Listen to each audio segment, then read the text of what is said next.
What's up guys? At nagbabalik na naman si Just Got Bored. Dahil dumating na yung in-order ko sa Lazada na naman. So sadik tayo sa Lazada. So itong item na to is SOB Outlaw Ultem. Kasi bala ko ng partan yung to. Bala ko ng palitan tong tank atomizer na to. So ito yung binili ko para sa kanya. So i-unbox na natin. Okay, so i-unbox na natin ang SOB Outlaw Ultem from Lazada.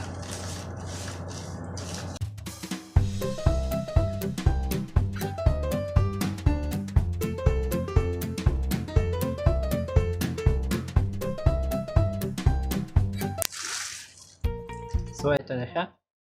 Meron pang kahon. Plastic na box. Nasa loob niya yung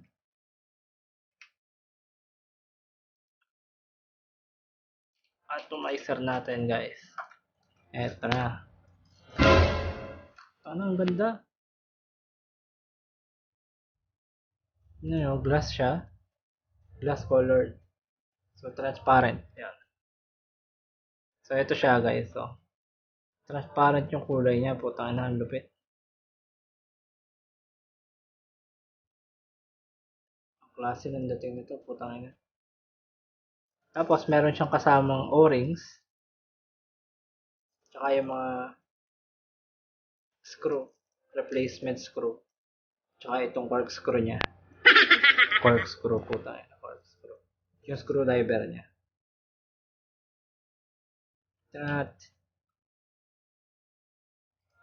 Tingnan natin kung ano.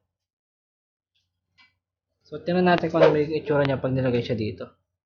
So, kasi putang ina, lupit talaga. So, na-excite tayo. Palit muna. Tingnan natin kung ano may itsura niya. Ang laki. Hindi kasya, guys. Putang ina, guys, hindi kasya.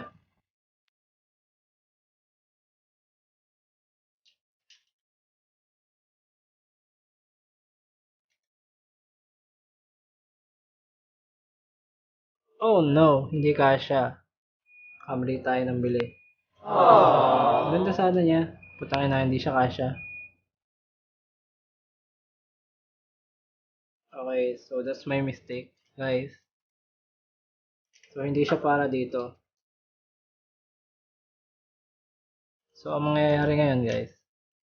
Bubuhayin natin yung mechanical mode ko. So, pag uwi ko ng Laguna, bubuhayin ko yung mechanical mode ko. Kasi putang ina.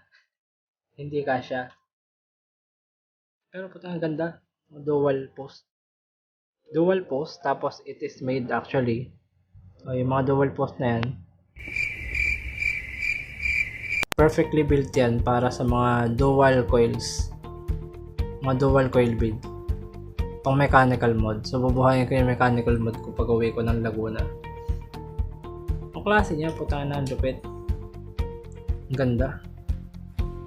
Sarap sana hipakin ito kung gumagana lang. Putang ina, hindi kasya dun sa ano ko. Diyos ko po.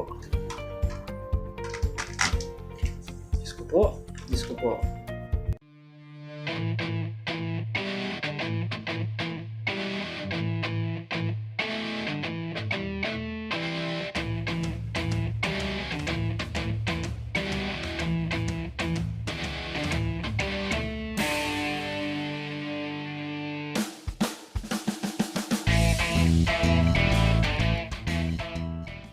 So, ayun nga guys, no. So, sa susunod, nabibili kayo ng atomizer, no. Siguraduhin yung tama yung size. No, kasi meron dalawang sizes na common sa mga atomizer. Una, yung 22mm tsaka 24mm. So, yung iStick Pico na ginagamit ko is 22mm. So, yung nabili kong atomizer is 24mm, kaya hindi siya kasya, masyado siyang malaki. No, so pagbalik ko ng Laguna, bubuhayin ko yung mechanical vape ko. Yun, tapos doon natin siya gagamitin. Pero sigurado maganda yun. Hanggang doon na lamang ang video natin at inabot na ng kinabukasan. Kaya nagpalit na rin tayo ng damit. Hanggang sa susunod na muli tayong board, ito ang Just Got Bored.